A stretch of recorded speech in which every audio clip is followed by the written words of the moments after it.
예, 오늘은 이사회 두 번째 시간입니다.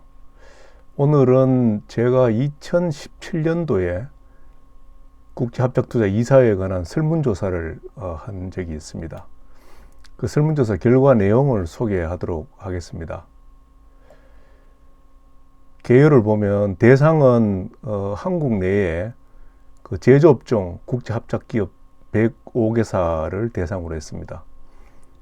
사실 외국인 투자 기업이 뭐 굉장히 많습니다. 많은데 그 중에서 이제 지분율을 20%에서 80% 정도 사이를 잡고요. 그 이상 되면은 그건 뭐 거의 자회사나 마찬가지고, 또 그 이하도 20% 이하도 또 합작회사로서 또 의미도 좀 많이 떨어지는 것 같고 해서 20%에서 80% 사이 지분을 갖고 있는 회사를 대상으로 했습니다. 그 중에서 특히 이제 제조업이 서비스업에 비교할 때 상대적으로 이 이사회의 기능이 좀 활발하기 때문에 이 제조업을 대상으로 했습니다. 그래서 최종적으로 집계한 게 105개 회사입니다.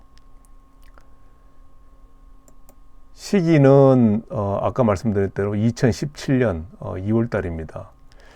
거기에서 이제 제가 굿달앤 워너가 중국 합작회사에서 이제 결론으로 이렇게 밝힌 14개 이사회 세부 기능들을 제시를 하고, 이 중에서 어떤 게 가장 중요하냐 하는 걸 요점으로 해서 설문을 했습니다.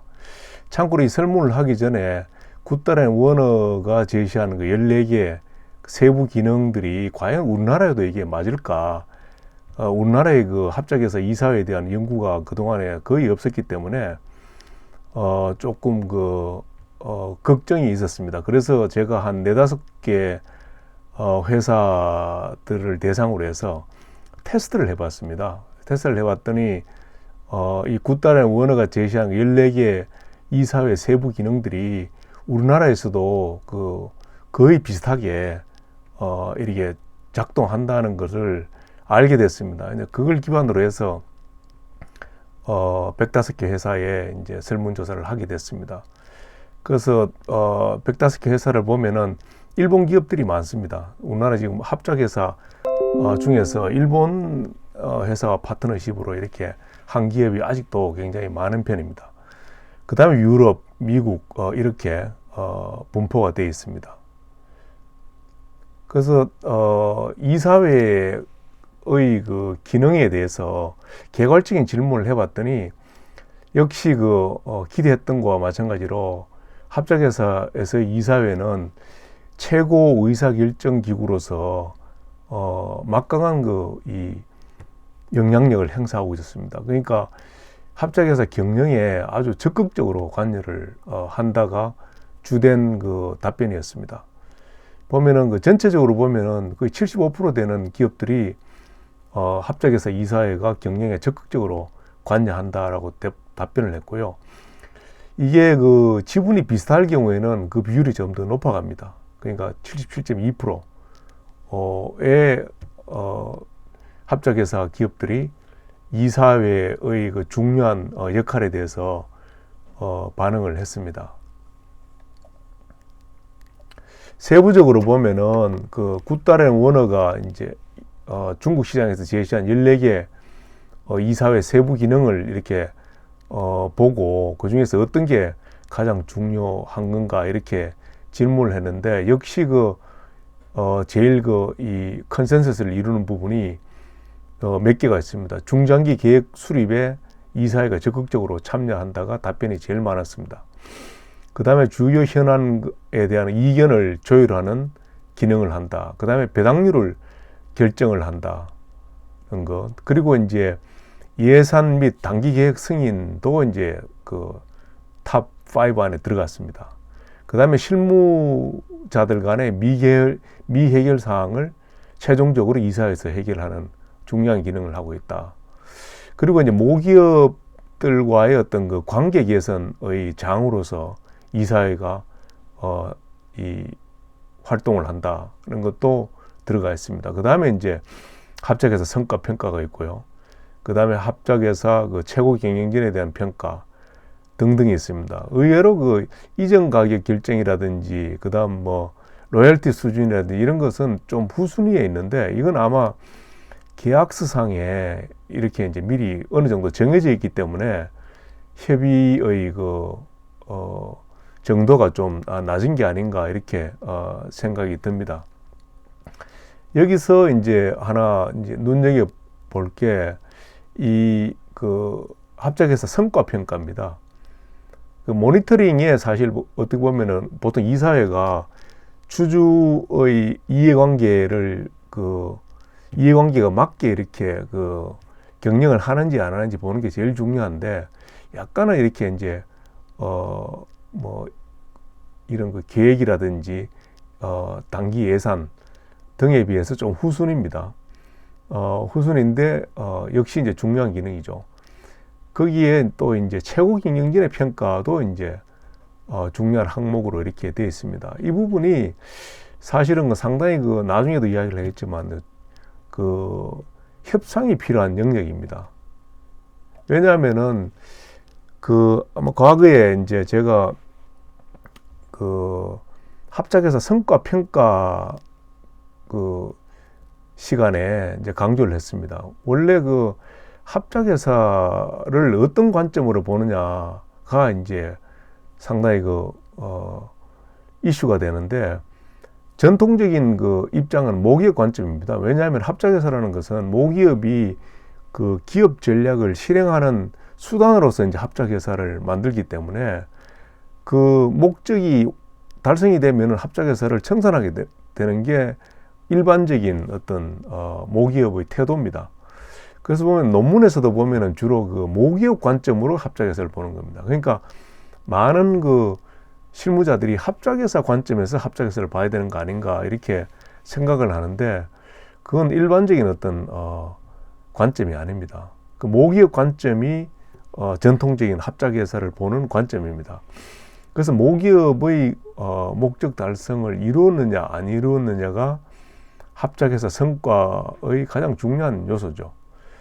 그 다음에 이제 합작회사 자체의 어떤 관점입니다. 이걸 이제 시스템 관점이라고 하는데, 일반적으로는 이제 모기업 관점입니다. 특히 그동안에 연구돼 온 쭉 흐름은 보면은, 특히 이제 다국적 기업이 이 개도국에 진출함에 있어서 단독으로 들어갈 거냐, 아니면은 합작으로 들어갈 거냐, 아니면은 컨트랙으로 들어갈 거냐, M&A를 통해서 들어갈 거냐, 그 중에서 왜 하필이면 이 제휴를 통해서 들어가야 되느냐, 이런 어떤 로직의 어떤 체계를 밟아서 이제 합작회사를 하기로 결정을 하고 거기에 따르는 성과를 평가하기 때문에 주로 이제 외국 모기업의 관점, 특히 이제 다국적 기업의 관점에서 이렇게 많이 그동안에 연구가 되고 분석이 됐던 거죠. 그래서 여하튼 뭐 그런 차이가 있다는 걸 설명을 한 번 더 드리고, 여기서 누구의 관점에서 보느냐에 따라서 CEO의 평가도 달라지게 되는 겁니다. 당연히 앞에서 제가 설명을 했는지 뭐 자세히 기억은 안 나는데, 여기서 보다시피 합작회사를 모기업 관점에서 본다 그러면은 CEO가 모기업의 목표에 충실했느냐 안 했느냐가 합작회사가 이익을 내느냐 안 내느냐보다 더 중요한 CEO에 대한 평가 항목인 것입니다. 그러니까 종종 보면은 우리 국내 기업하고 외국 기업 간에 CEO에 대한 평가 항목이 다른 경우가 많습니다. 그런데 그런 경우에는 이제 서로 이렇게 조정을 해야 되는 거죠. 그래서 결과적으로 합작회사에서 이제 성과 평가를 할 때 이사회를 통해서 할 때 이 부분은 서로가 상당히 이 논의가 되고 조정이 돼야 되는 그런 부분이 되는 거죠. 그 다음에 이제 합작회사에 이제 여기서는 세부적인 14개 항목을 주고 이렇게 쭉 했는데, 이걸 우리가 압축해서 이제 합작회사는 이 통제와 조정으로 이렇게 나눌 수 있다고 이사회 첫 번째 시간에 설명을 드렸습니다. 그 두 개 중에 보면은 이 조정 기능이 더 이제 중요하다 하는 게 이제 서베이 결론입니다. 근데 여기서 한 가지 보면은 균등 지분일 때 보면은 이 조정 기능이나 통제 기능이 둘 다 사실은 올라갑니다. 그 이야기는 뭐냐면은 이사회의 기능이 균등 지분일 때 사실은 더 중요한 역할을 한다는 걸 의미하는 거죠. 어쨌거나 이 조정 기능이 통제 기능보다 오히려 더 중요하다 하는 걸 이 서베이를 통해서도 확인할 수 있습니다. 이거와 별개로 이제 어드바이저리 기능은 어떤지 한번 확인해 봤습니다. 그래서 해외 그 파트너 측에서 선임한 이사회 멤버들이 그 경영 조언을 해주는 게 중요하냐, 아니면은 국내 파트너 측 그 이사회 멤버들이 경영 조언을 해주는 게 더 중요하냐 하는 걸 보기 위해서 제가 설문 항목에 넣었었는데, 보니까 이 국내 파트너 측의 어떤 이사회 멤버들이 경영 조언을 하는 거를 이사회의 어떤 보다 더 중요한 기능으로 이렇게 인식하고 있는 것 같습니다. 여하튼 뭐 여기서 중요한 것은 이 조정 기능이 매우 중요하다 하는 걸 확인할 수 있었고요. 그래서 이제 이사회에서 이제 조정이 필요한 영역을 이제 한번 자세히 보면은 역시 이사회 기능에서 중요한 부분들이 다 해당이 됩니다. 중장기 계획 수립이 탑으로 제일 높았고요. 그 다음에 예산 및 단기 계획 승인이 두 번째입니다. 이 조정이 상당히 뭐 서로의 입장의 차이가 있을 수가 있는 거죠. 그 이야기는 무슨 얘기냐면은 국내 기업들이 하나 주의해야 될 게, 단기 계획을 갖다가 이렇게 이제 서로 머리를 맞대고 이사회에서 이렇게 승인이 나면은 그걸 쉽게 바꿔서는 안 됩니다. 그러니까 뭐 국내에서는 계획을 짰다가 이제 필요에 의해서 예산을 이제 증액을 할 수가 있고 뭐 이렇게 이제 생각을 할 수가 있는데, 이 합작회사에서는 이사회에서 이렇게 결론이 나면은 그 예산을 다시 이렇게 편성을 한다는 게 상대방에게 상당히 복잡한 프로세스로 설득을 해야 되는 그 사항입니다. 그래서 한번 이 승인을 받은 예산은 바꾸기가 매우 좀 어렵다, 불가능한 건 아니지만 그런 점을 참고로 이렇게 생각을 하는 게 좋을 것 같습니다. 그 다음에 조정이 많이 필요한 영역이 실무적으로 미해결된 사항을 이사회에서 이제 해결하는 거죠. 그 다음에 이제 성과 평가를 이제 어떻게 결론 지을 거냐 하는 거. 그 다음에 최후 경영진에 대한 평가. 그 다음에 배당률이라든지 로열티라든지 이전 가격 결정들이 이제 따릅니다. 여기서 뭐 조정이 필요한 영역이다고 이렇게 설명을 했는데, 첫 시간에도 이야기를 했다시피 이사회 당일 이사회가 열리는 장소에서 이런 걸 전부 토론하고 하는 게 결코 아닙니다. 이미 이런 것들은 사전적으로 절차적 공정성에서 설명을 했었죠. 사전적으로 다 이렇게 협의가 돼서 이사회에서는 이걸 최종적으로 그냥 확인하는 절차를 가지는 것입니다. 그러니까 실질적으로 양자가 전부 다 사전적으로 합의를 해서 이사회 때 이제 사인하도록 최종적으로 올리는 것이죠. 그 다음에 이사회 규모를 한번 파악을 해봤습니다. 105개 회사 이사회 규모를 보니까 2명부터 10명까지 이렇게 다양했습니다. 그래서 가장 많은 게 4명입니다. 4명인데 4명, 5명, 6명 그렇게 해서 반반씩 이렇게 있습니다. 평균이 5.1명입니다. 근데 한 가지 이제 말씀드릴 것은, 보통 이사회 규모는 일반 회사의 이사회 규모는 회사의 크기에 비례합니다. 회사가 크면은 이사회 규모가 크지죠. 왜냐하면은 모니터링을 해야 되기 때문에 회사 업무가 많고, 그 다음에 이 비즈니스가 좀 복잡하고 하면은 당연히 이사회 멤버들도 많아져야 되는 것이죠. 근데 합작회사의 경우에 회사의 규모와 이사회 멤버들의 크기와 상관계가 있는지 제가 확인을 해봤더니 상관계수가 많이 낮았습니다. 상관관계가 그렇게 많지 않다는 거죠. 그래서 더더욱 첫 시간에 이야기한 것을 다시 한번 강조할 수가 있겠습니다. 가급적이면은 이사회 멤버의 구성은 많이 가져갈수록 좋습니다. 어떻게 보면은. 너무 많은 거는 또 이제 좀 문제죠.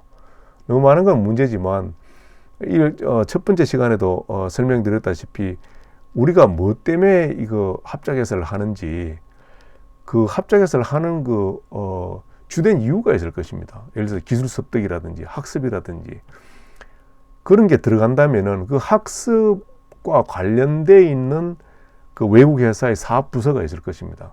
그 사업 부서의 임원을 반드시 이사회 멤버로 포함시켜야 됩니다. 그렇게 해야 앞에서 이야기한 그 세부 기능들을 조정을 할 수가 있는 것이죠. 만약에 다국적 기업일 경우에 우리 파트너가 다국적 기업의 이제 해당 부서, 해당 그 사업부의 임원 이 참가를 안 하고, 예를 들어서 이 재무 관련 그 임원들이 참가를 한다든지, 또 그리고 이제 아시아 헤드쿼터에 이 임원이 참가한다든지 이렇게 했을 때는 나중에 애로사항을 서로 이렇게 교환하거나 의견을 이렇게 조정할 경우에 애로사항이 많게 되는 것입니다. 그 다음에 이사를 도대체 몇 번 하는가 1년에 이것도 궁금해서 한번 넣어봤더니 1회에서 5회까지 있는데 5회가 가장 많았습니다. 이건 초기하고 이제 어느 정도 합작회사가 성숙했을 때하고 다른데, 초기에는 가급적이면은 많이 하는 게 좋습니다. 그리고 실정 분석에 의하면은 이사회를 많이 하면은 성과가 높아지는 상관관계가 있습니다. 초기에는 서로 이질적인 부분이 많습니다. 그러니까 전략적으로도 차이 나는 경우가 있고, 그리고 조직적으로도 차이 나는 경우가 있고, 문화적으로도 차이 나는 경우가 있고, 시스템적으로도 차이 나는 경우가 많은 것이죠. 이런 경우에 가급적이면 자주 만나서 현안을 협의를 하고, 그렇게 함으로써 오해의 소지를 없애고 상대방을 더 이해할 수 있게 하고, 이렇게 함으로써 성과가 당초에 기대했던 대로 올바른 트랙에 놓여 있을 수 있게 그렇게 할 수가 있는 것입니다. 그렇게 해서 특히 초기 때는 이사회 횟수를 되도록이면은 많이 하는 게 필요한 것 같습니다. 그 다음에 이제 합작해서 이사회 의장이 이사회가 중요하니까 이사회 의장도 당연히 중요할 것입니다.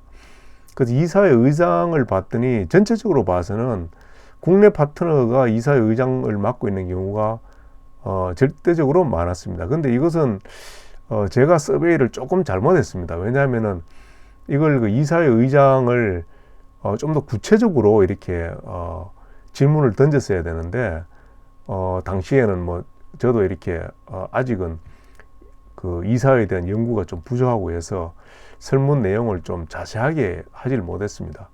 그래서 여기서 국내 파트너가 이렇게 의장을 하는 게 이게 너무 높아 보이는데, 이 이유는 아마도 이제 국내 회사에 외국인 지분을 투자하는, 그러니까 지분 투자를 하는 합작에서도 포함시키기 때문에 이렇게 높을 가능성이 있습니다. 그러니까 별도로 회사를 설립하는 게 아니라 국내 회사에 외국인 지분이 이렇게 들어올 때는, 그런 경우에는 당연히 합작에서 이사회 의장을 외국 파트너에게 줄 가능성은 상당히 낮을 것입니다. 그리고 제가 결정적으로 이제 실수를 한 게, 물어볼 때 국내 파트너와 해외 파트너 간에 합작회사 의장을 번갈아 가면서 하느냐를 물어보지를 않았습니다. 그러니까 누가 합작해서 어느 쪽에서 합작해서 의장을 맡느냐라고만 물어봤더니 그냥 답변을 그렇게 한 거죠. 현재 국내 파트너에서 하고 있으면은 국내 파트너 쪽에서 하고 있다, 이렇게 답변을 하게 되는 것이죠. 그래서 일단은 지분이 균등할 때를 한번 나눠봤습니다. 나눠봤더니 역시나 국내 파트너의 비중이 떨어졌습니다. 해외 파트너가 올라가고, 그 다음에 설문지에는 없는데 답변을 구체적으로 적어왔습니다. 공동으로 한다, 이렇게. 그게 12.3%나 됐습니다. 교차로, 그러니까 한 번은 국내에서 하고 한 번은 3년 터울로, 아니면 2년 터울로 이렇게 하는 경우도 있을 것입니다. 그런 경우를 별도 항목에 넣었다면 아마 이 항목도 상당히 더 떨어졌을 것입니다. 어쨌거나 여기서 이제 강조해 드리고 싶은 것은 이사회가 이제 매우 중요한데, 그렇다 보니까 이사회 의장 역시 중요한 통제 수단일 것입니다. 물론 그 이사회에서 절대적으로 이게 이제 머저리티, 그러니까 뭐 51% 이상 투표권을 가지고 있다고 해가지고 마음대로 할 수 있는 게 아닙니다. 그리고 과반수 의결을 하는 게 일반적이지 않습니다. 한번 예를 들어서 뭐 서로 다툼이 있어서 과반수 의결로 했다 그러면 그 다음부터는 신뢰관계가 깨지게 되는 것입니다. 그러니까 기본적으로 과반수 이 의결은 없죠. 그렇지만 이사회 의장을 누가 맡고 있느냐에 따라서 상당히 이 반대편에 있는 입장에서는 피곤해집니다. 설득을 해야 되고, 또 의견이 안 맞을 때는 이사회 의장이 속된 말로 파토를 놓을 수 있기 때문에 그 설득하는 과정이 필요한 거죠. 그만큼 뭐 이 협상력이 떨어지고 말이죠. 그러니까 이사회 의장도 여러 통제 수단이 있는 것 중에서 이사회 의장 역시도 중요한 어떤 이 통제 수단으로 교환 대상이 되는 것입니다. 다른 어떤 수단과 더불어서. 그래서 이렇게 설명을 드리는 것입니다. 자, 그래서 이제 결론을 요약을 하자면은 이사회 세부 기능들 중에서 가장 중요한 것은 중장기 기획 수립 기능이다. 이어서 주요 현안 이견 조율이라든지 배당률 결정, 예산 및 단기 계획 승인 등이 있다. 그 다음에 이사회의 조정 기능이 필요한 영역으로는 중장기 계획 수립과 예산 및 단기 계획 승인, 그리고 실무 미해결 사항 해결, 그리고 합작해서 성과 평가 순으로 되어 있습니다. 그 다음에 파트너들이 지분이 균등할 때 이사회의 더 적극적인 활동이 요구된다.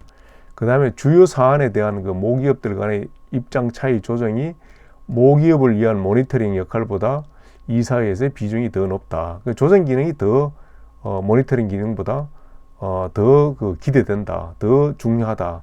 이렇게 서베이 결과 우리가 알 수 있습니다. 그 다음에 합작에서 이사회 평균 규모는 5.1명 수준이다. 그 다음에 합작에서 이사회 개최 수는 연간 5회가 가장 많다. 이렇게 정리할 수 있겠습니다. 오늘 여기까지 하겠습니다. 감사합니다.